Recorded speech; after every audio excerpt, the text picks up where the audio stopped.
Good morning to everyone. In our previous class, we were discussing the first chapter of your syllabus, that is Introduction to the Statistics. In our previous class, we had come across with the meaning and a definition of statistics. What exactly the meaning of statistics? ಅಂದ್ರೆ ಇಂದಿನ class ಅಲ್ಲಿ ಸಂಖ್ಯಾಶಾಸ್ತ್ರ ಅಂದರೆ ಏನು, ಸಂಖ್ಯಾಶಾಸ್ತ್ರದ ವಾಕ್ಯಗಳನ್ನ ನಾವು ಹಿಂದಿನ class ಅಲ್ಲಿ ಅಧ್ಯಯನವನ್ನ ಮಾಡಿದ್ವಿ. Today in this class, in relation to the first chapter, we are discussing the another concept called characteristics or features of statistics. Before going to this particular aspect, once again we will recapitulate the meaning of the statistics. What is statistics? Statistics is the collection, presentation, analysis and interpretation of the numerical data. Whatever the concept which are expressed in terms of the number,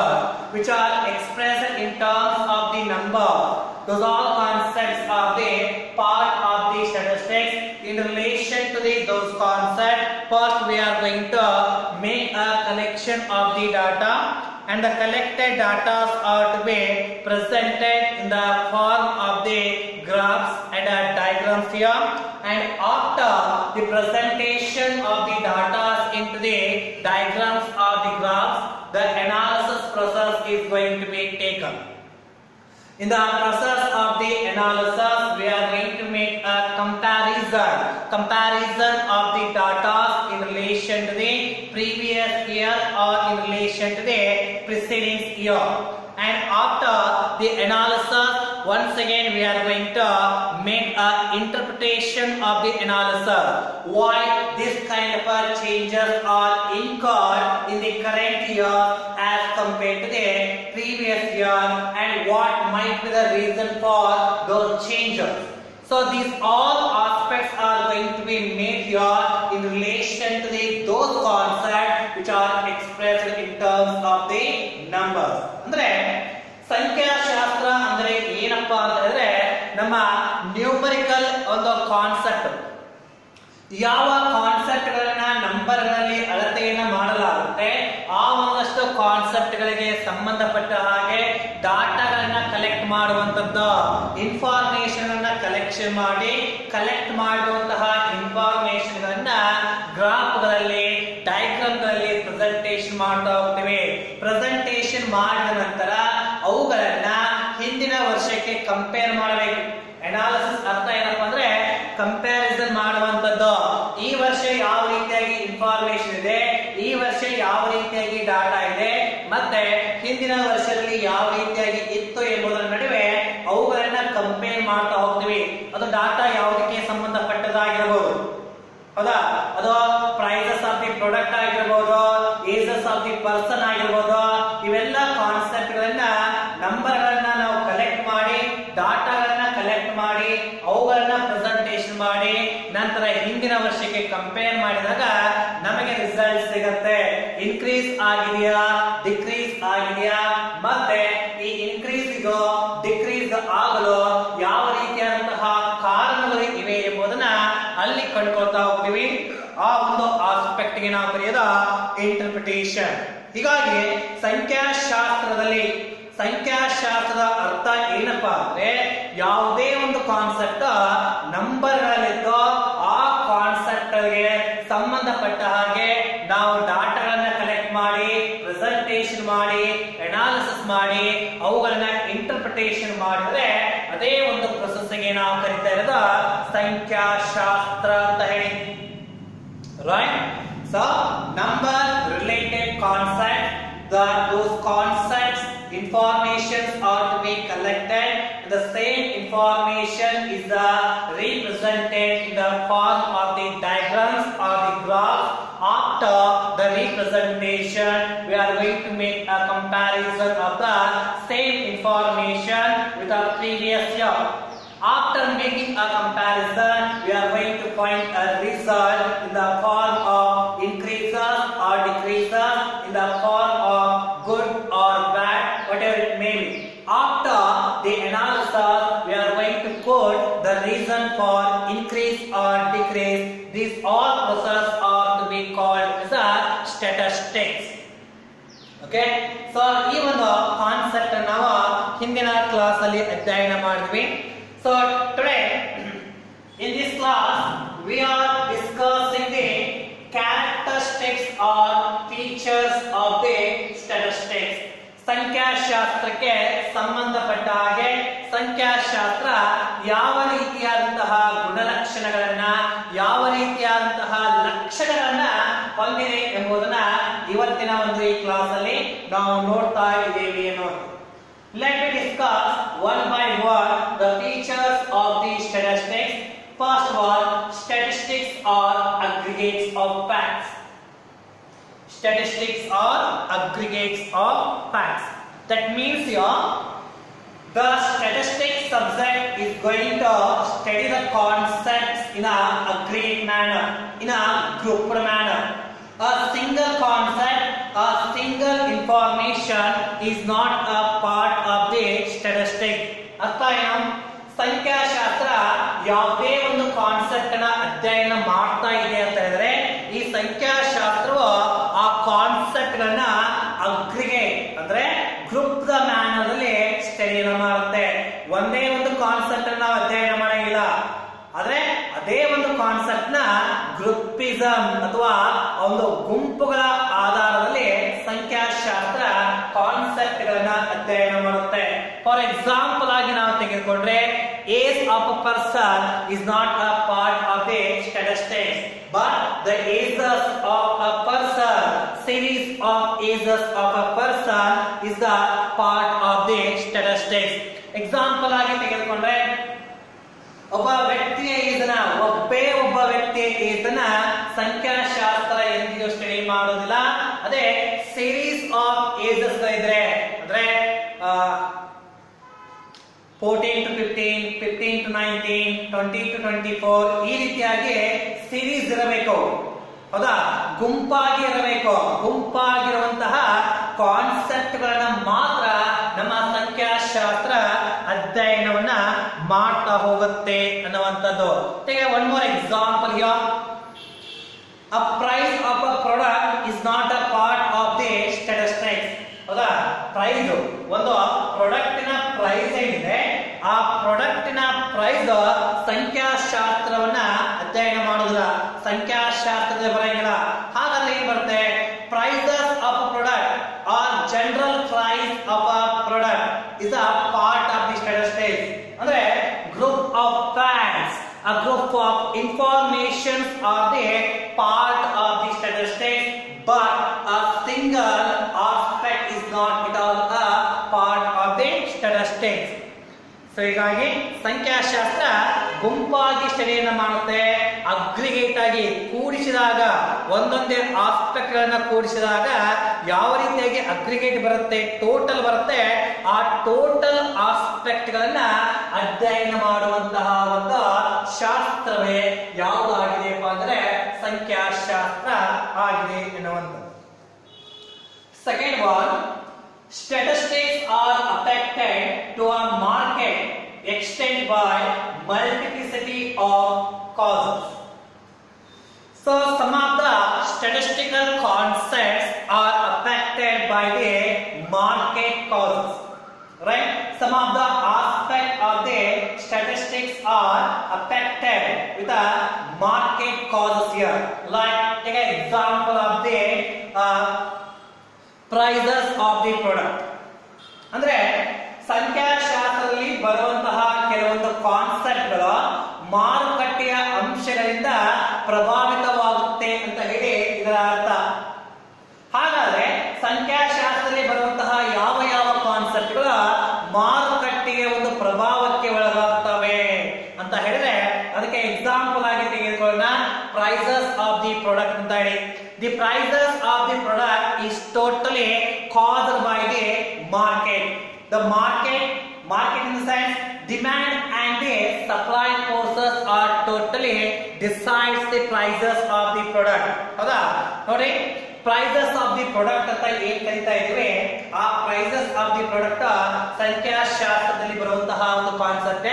ಈ prices of the product ಮಾರುಕಟ್ಟೆಯಲ್ಲಿ ಇರುವಂತಹ ಕೆಲವೊಂದು ಅಂಶಗಳಿಂದ ಪ್ರಭಾವಿತವಾಗುತ್ತೆ.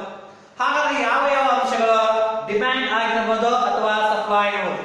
ಯಾವ ರೀತಿಯಾಗಿ demand of the product ಜಾಸ್ತಿ ಆಗ್ತಾ ಹೋಗುತ್ತೆ ಅವಾಗ automatically prices of the product ಜಾಸ್ತಿ ಆಗುತ್ತೆ. ಯಾವ ರೀತಿಯಾಗಿ ಸಪ್ಲೈ ಜಾಸ್ತಿ ಆಗ್ತಾ ಹೋಗುತ್ತೆ ಆ ರೀತಿಯಾಗಿ ಆ ಒಂದು ಪ್ರೈಸ್ ದ ಪ್ರಾಡಕ್ಟ್ ಡಿಕ್ಲೈನ್ ಆಗುತ್ತೆ. ಇದನ್ನ ನಾವು ಕಲ್ತಿದ್ದೇವೆ, right? That means these are the two forces, like demand and supply are the two market forces. These two forces are put an impact on the statistical concept. In the similar manner, take an example of the business. Business cycle is also a part of the statistics, and this business cycle is affected by the various causes like depression, like boom stages, right? Recession. ಅಂದ್ರೆ business cycle ಅಂತ ಹೇಳಿ ಇನ್ನೊಂದು ಸಂಖ್ಯಾಶಾಸ್ತ್ರದಲ್ಲಿ ಬರುವಂತಹ concept ಆಗಿದೆ. ಈ ಒಂದು concept ಹಲವಾರು market ಫೋರ್ಸ್ಗಳಿಂದ affect ಆಗುತ್ತೆ ಅನ್ನುವಂಥದ್ದು. ಬಿಸಿನೆಸ್ ಸೈಕಲ್ ನೋಡಿದಾಗ ಆ ಬಿಸಿನೆಸ್ ಸೈಕಲ್ ಬೂಮ್ ಸ್ಟೇಜಸ್ ಇಂದ ಅಫೆಕ್ಟ್ ಆಗುತ್ತೆ, ರೆಸೆಷನ್ ಸ್ಟೇಜ್ ಇಂದ ಅಫೆಕ್ಟ್ ಆಗುತ್ತೆ, ಇನ್ಫ್ಲೇಷನ್ ಸ್ಟೇಜ್, ರಿಕವರಿ ಸ್ಟೇಜ್, ಇವೆಲ್ಲ ಸ್ಟೇಜಸ್ ಇಂದ ಅಫೆಕ್ಟ್ ಆಗುತ್ತೆ. So hence they are saying here some of the statistical concepts are affected with a market force, right? Market force will put an impact on the statistical concepts. That's what the second feature of the statistics. Third one, statistics are numerically expressed. That means here the statistical concepts are studied or enumerated with a numbers. ಸಂಖ್ಯಾಶಾಸ್ತ್ರದಲ್ಲಿ ಬರುವಂತಹ ಎಲ್ಲಾ concept ಗಳನ್ನ ನಂಬರ್ಗಳಲ್ಲೇ ನಾವು ಅಳತೆಯನ್ನ ಮಾಡ್ತಾ ಇದ್ದೀವಿ ಎನ್ನುವಂಥದ್ದು. Take example here, the population of a country is 128 crores. What they are saying here?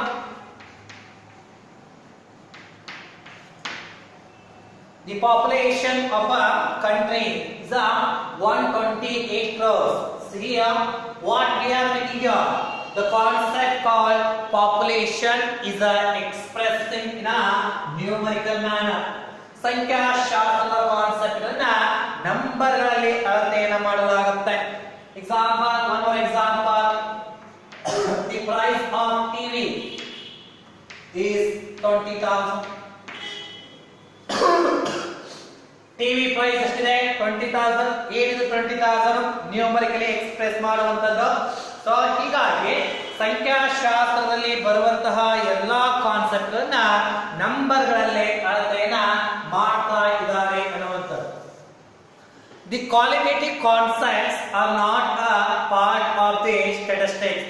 ಅಂದ್ರೆ ಗುಣಗಳನ್ನ ಹೇಳುವಂತದ್ದು ಅಥವಾ ಕ್ವಾಲಿಟಿಯನ್ನ ಎಕ್ಸ್ಪ್ರೆಸ್ ಮಾಡುವಂತಹ ಕಾನ್ಸೆಪ್ಟ್ ಗಳನ್ನ ನಮ್ಮ ಸಂಖ್ಯಾಶಾಸ್ತ್ರ ಅಧ್ಯಯನವನ್ನ ಮಾಡೋದಿಲ್ಲ. For example, he is a tall boy, right? He is a big boy, he is a good boy. Good, big, small ಇವೆಲ್ಲ concept ನಂಬರ್ಗಳಲ್ಲಿ ಅಳತೆಯನ್ನ ಮಾಡಲಿಕ್ಕೆ ಸಾಧ್ಯ ಇಲ್ಲ. ಹೀಗಾಗಿ ಅಲ್ಲಿ ಅಳತೆ ಮಾಡಬಹುದು, ಆದ್ರೆ ಜಸ್ಟ್ ಇದೇ ರೀತಿಯಾಗಿ ಕಾನ್ಸೆಪ್ಟ್ ಅನ್ನು ಕೊಟ್ಟು he is a bigger. The population of a country is increasing rapidly. ಹೌದಾ? ಪಾಪ್ಯುಲೇಷನ್ ಆಫ್ ಅ ಕಂಟ್ರಿ ಏನಾಗ್ತಾ ಇದೆ? ಇನ್ಕ್ರೀಸಸ್ ರ್ಯಾಪಿಡ್ಲಿ ಅಂತ ಹೇಳ್ತಾ ಇದ್ದಾರೆ. ಇವುಗಳನ್ನ ನಾವು ನಂಬರ್ಗಳಲ್ಲಿ ಅಳತೆ ಮಾಡಲು ಸಾಧ್ಯ ಇಲ್ಲ. ಹೀಗಾಗಿ qualitative aspects are not a part of the statistics what they are saying.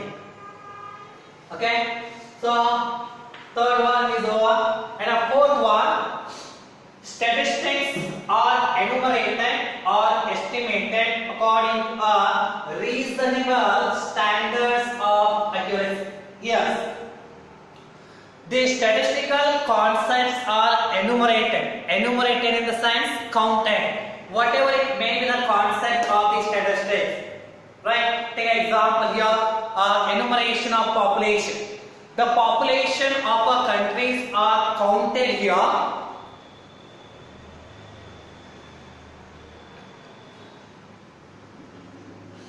Counted with a reasonable standards of accuracy. Means ಸಂಖ್ಯಾಶಾಸ್ತ್ರದಲ್ಲಿ ಬರುವಂತಹ ಕಾನ್ಸೆಪ್ಟ್ಗಳು ಅವುಗಳನ್ನ ನಾವು ಹೇಗೆ ಎನ್ಯುಮರೇಷನ್ ಮಾಡ್ತೀವಿ, ಅವುಗಳ ರೀಸನ್ ಅನ್ನು ಹೊಂದಿರಬೇಕು. ಆ ರೀಸನ್ ಗೆ ಅಕ್ಯುರೇಟ್ ಆದಂತಹ ಇನ್ಫಾರ್ಮೇಶನ್ ಅನ್ನು ನಾವು ತೆಗೆದುಕೊಳ್ತಾ ಹೋಗಬೇಕು. Right? Why whatever the informations are to be collected, those must be accurate here, because based upon these are statistical study only, statistical research inquiry is going to be conducted. ಯಾಕೆ ಸಂಖ್ಯಾಶಾಸ್ತ್ರದಲ್ಲಿ ನಾವು collection ಮಾಡ್ತಾ ಇರುವಂತಹ ಇನ್ಫಾರ್ಮೇಶನ್ಗಳು accurate ಆಗಿರಬೇಕು ಮತ್ತೆ ಅವುಗಳ constant ಹೌದಾ accurate ಆಗಿರಬೇಕು. ಯಾಕಪ್ಪ ಅಕ್ಯುರೇಟ್ ಆಗಿರಬೇಕಂದ್ರೆ ಇವುಗಳ ಆಧಾರದ ಮೇಲೆ ಎಕಾನಮಿಕ್ ಪ್ಲಾನಿಂಗ್ಸ್ ಆಗಿರ್ಬೋದು ಅಥವಾ ಸ್ಟ್ಯಾಟಿಸ್ಟಿಕಲ್ ರಿಸರ್ಚ್ ಸ್ಟಡಿ ಆಗಿರ್ಬೋದು ಇವುಗಳನ್ನ ಮಾಡ್ತಾ ಹೋಗ್ತಾರೆ. ಅದಕ್ಕೆ ಈ ಒಂದು ಟೀಚರ್ ಹೇಳ್ತಾ ಇದೆ, what ever the concept of the statistics and information of that statistics are calculated or estimated with a reasons, and that information must be accurate here, so that based upon that we can make a further study. Next, fifth one, statistics are collected in a systematic manner. The concepts of the statistics are collected in a systematic manner. In a systematic manner in the sense, the statistical informations are collected by way of some methods here. By way of some methods or some plan here. Scientific manner or the methods or the planning procedures are to be utilized in order to collect the statistical information. Like direct personal observation method is there, indirect oral interview method is there, questionnaire method is there, or primary data method is there, secondary data method is there. By way of using this all method, we are going to collect the information of the statistics. ಅಂದ್ರೆ ಸಂಖ್ಯಾಶಾಸ್ತ್ರದಲ್ಲಿ ಬರುವಂತಹ ಎಲ್ಲಾ concept ಗಳನ್ನ ಯಾವ ರೀತಿಯಾಗಿ systematic ಆಗಿ collect ಮಾಡ್ತಾರೆ ಅಂದರೆ, ಸಂಖ್ಯಾಶಾಸ್ತ್ರದಲ್ಲಿರುವಂತಹ concept ಗಳನ್ನ ಕಲೆಕ್ಟ್ ಮಾಡಬೇಕಾದ್ರೆ, ಇನ್ಫಾರ್ಮೇಶನ್ ಕಲೆಕ್ಟ್ ಮಾಡಬೇಕಾದ್ರೆ ಹಲವಾರು ಮೆಥಡ್ ಗಳನ್ನ ಯುಟಿಲೈಸೇಷನ್ ಮಾಡ್ತಾ ಇದ್ದಾರೆ. ಮೆಥಡ್ ಅಂತಂದ್ರೆ ಅದು ಪ್ರೈಮರಿ ಮೆಥಡ್ ಆಗಿರ್ಬೋದು, ಸೆಕೆಂಡರಿ ಮೆಥಡ್ ಆಗಿರ್ಬೋದು, ಡೈರೆಕ್ಟ್ ಪರ್ಸನಲ್ ಅಬ್ಸರ್ವೇಷನ್ ಮೆಥಡ್ ಅಂತ ಬರುತ್ತೆ, ಕ್ವಶನೇರ್ ಮೆಥಡ್ ಅಂತ ಬರುತ್ತೆ, ಅಥವಾ ಇಂಡೈರೆಕ್ಟ್ ಓರಲ್ ಇಂಟರ್ವ್ಯೂ ಮೆಥಡ್ ಅಂತ ಬರುತ್ತೆ. ಈ ಎಲ್ಲಾ ಮೆಥಡ್ ಗಳನ್ನ ಅಪ್ಲೈ ಮಾಡುವುದರ ಮುಖಾಂತರ ಸಂಖ್ಯಾಶಾಸ್ತ್ರದ ಕಾನ್ಸೆಪ್ಟ್ ಗಳನ್ನ ಕಲೆಕ್ಟ್ ಮಾಡ್ತಾ ಹೋಗ್ತೀವಿ. ಕಲೆಕ್ಟ್ ಮಾಡೋದ್ರಿಂದ ಇದು ಸಿಸ್ಟಮೆಟಿಕ್ ಮ್ಯಾನರ್ ಆಗಿ ಇದೆ ಅಂತ ನಾವು ಹೇಳ್ತೀವಿ. Then next one, statistics are collected for a predetermined purpose. So whatever the statistical concept is there, and we are collecting the information or data about that concept, and that particular activity must be backed with a particular purpose. ಅಂದ್ರೆ ಯಾವುದೇ concept ಗೆ ಸಂಬಂಧಪಟ್ಟ ಹಾಗೆ ನಾವು ಸಂಖ್ಯಾಶಾಸ್ತ್ರದ information ಅನ್ನ collect ಮಾಡ್ತಾ ಇದ್ದೀವಿ ಅಂದ್ರೆ ಅದರ ಹಿಂದೆ ಒಂದು ನಿಶ್ಚಿತವಾದಂತಹ ಉದ್ದೇಶ ಇರಬೇಕು. ಮೊದಲೇ ಡಿಸೈಡ್ ಮಾಡಿರುವಂತಹ ಒಂದು ಉದ್ದೇಶ ಇರಬೇಕು. ಹೌದಾ? ಅಂದಾಗ ಮಾತ್ರ ಆ ಒಂದು ಸ್ಟ್ಯಾಟಿಸ್ಟಿಕಲ್ ಇನ್ಫಾರ್ಮೇಶನ್ ಅನ್ನ ಕಲೆಕ್ಟ್ ಮಾಡಲು ಸಾಧ್ಯ ಆಗುತ್ತೆ. ಯಾಕಂದ್ರೆ ಯಾವುದೇ ಉದ್ದೇಶ ಇಲ್ಲ ಅಂತಂದ್ರೆ ಯಾವುದೇ ಇನ್ಫಾರ್ಮೇಶನ್ ಕಲೆಕ್ಟ್ ಆಗೋದಿಲ್ಲ. For example, we are collecting the ಡಾಟಾಸ್ of death in a city. Why? This particular act is also backed act with a particular intention in order to improve the health facilities in a city. ಹೌದಾ? ಅಂದ್ರೆ ಒಂದು ಪ್ರದೇಶದಲ್ಲಿ ಸಾಯುವಂತಹ ವ್ಯಕ್ತಿಗಳ ಒಂದು ಸಂಖ್ಯೆಯನ್ನು ನಾವು collect ಮಾಡ್ತಾ ಇದೀವಿ. ಇದು ಸಂಖ್ಯಾಶಾಸ್ತ್ರದಲ್ಲಿ ಬರುವಂತಹ ಒಂದು ಕಾನ್ಸೆಪ್ಟ್. ಈ ಕಾನ್ಸೆಪ್ಟ್ ಅನ್ನು ನಾವು ಕಲೆಕ್ಟ್ ಮಾಡ್ತಾ ಇದ್ದೀವಿ ಅಂತ ಹೇಳಿದ್ರೆ ಅದರ ಹಿಂದೆ ಒಂದು ಪೂರ್ವ ನಿಶ್ಚಿತವಾದಂತಹ ಉದ್ದೇಶ. ಯಾವ ಉದ್ದೇಶ? ಯಾಕೆ ನಾವು ಸತ್ತವರ ಸಂಖ್ಯೆಯನ್ನು ಇಲ್ಲಿ ಕಲೆಕ್ಟ್ ಮಾಡ್ತಾ ಇದೀವಿ ಅಂದ್ರೆ ಅದರ ಆಧಾರದ ಮೇಲೆ ಹೆಲ್ತ್ ಫೆಸಿಲಿಟಿಗಳನ್ನ ನಾವು ಆ ಒಂದು ಸಿಟಿಯಲ್ಲಿ ಇಂಪ್ರೂವ್ಮೆಂಟ್ ಮಾಡುವಂತಹ ಉದ್ದೇಶ ಇರುತ್ತೆ. ಹೀಗಾಗಿ ಸಂಖ್ಯಾಶಾಸ್ತ್ರದಲ್ಲಿ ಕಲೆಕ್ಟ್ ಮಾಡುವಂತಹ ಯಾವುದೇ ಇನ್ಫಾರ್ಮೇಶನ್ ಆಗಿರ್ಬೋದು, ಯಾವುದೇ ಕಾನ್ಸೆಪ್ಟ್ಗಳಾಗಿರ್ಬೋದು, ಅವುಗಳ ಹಿಂದೆ ಒಂದು ನಿಶ್ಚಿತವಾದಂತಹ ಉದ್ದೇಶ ಇದ್ದೇ ಇರುತ್ತೆ. Next, statistics should be placed in relation to each other. The primary objectives of collecting the information of statistics is a comparison. In order to make a comparison of the data, the concepts, the information must be placed in such a manner the comparison is to be done. Right? ಅರ್ಥ ಏನು ಹಾಗಾದ್ರೆ? ಇಲ್ಲಿ ಸಂಖ್ಯಾಶಾಸ್ತ್ರದಲ್ಲಿ information ನಾವು collect ಮಾಡ್ತಾ ಇದ್ದೀವಿ ಅಂದ್ರೆ ಅದರ ಹಿಂದಿನ ಒಂದು ಉದ್ದೇಶ ಏನಾಗಿರುತ್ತೆ? ಕಂಪೇರ್ ಮಾಡುವಂತ. ಈಗ ಕಾನ್ಸೆಪ್ಟ್ ಗಳನ್ನ ಕಂಪೇರ್ ಮಾಡಬೇಕು ಅಂದ್ರೆ ಅವುಗಳನ್ನ ಸರಿಯಾದ ರೀತಿಯಲ್ಲಿ ಹೊಂದಾಣಿಕೆಯನ್ನು ಮಾಡಬೇಕು. must be placed in a right manner so that comparison must be done. ಹೌದಾ? ಕರೆಕ್ಟ್ ಆಗಿ ಅವುಗಳನ್ನ ಹೊಂದಾಣಿಕೆ ಮಾಡಬೇಕು. at the same time the data so collected for comparison must be homogeneous. ಅಂದ್ರೆ ನಾವೇನು ಸಂಖ್ಯಾಶಾಸ್ತ್ರದ ಇನ್ಫಾರ್ಮೇಶನ್ ಅನ್ನ ಕಲೆಕ್ಟ್ ಮಾಡ್ತೀವಿ, ಆ ಕಲೆಕ್ಟ್ ಮಾಡಿರುವಂತಹ ಇನ್ಫಾರ್ಮೇಶನ್ ಒಂದಕ್ಕೊಂದು ಕಂಪೇರ್ ಮಾಡುವ ರೀತಿಯಲ್ಲಿ ಇರಬೇಕು. For example, your height of man and a height of woman, right? So height of man and a height of women are those concepts, or two concepts here. We can make a comparison. Correct? Compare ಮಾಡುವ ರೀತಿ ಇರಬೇಕು. Age of students, age of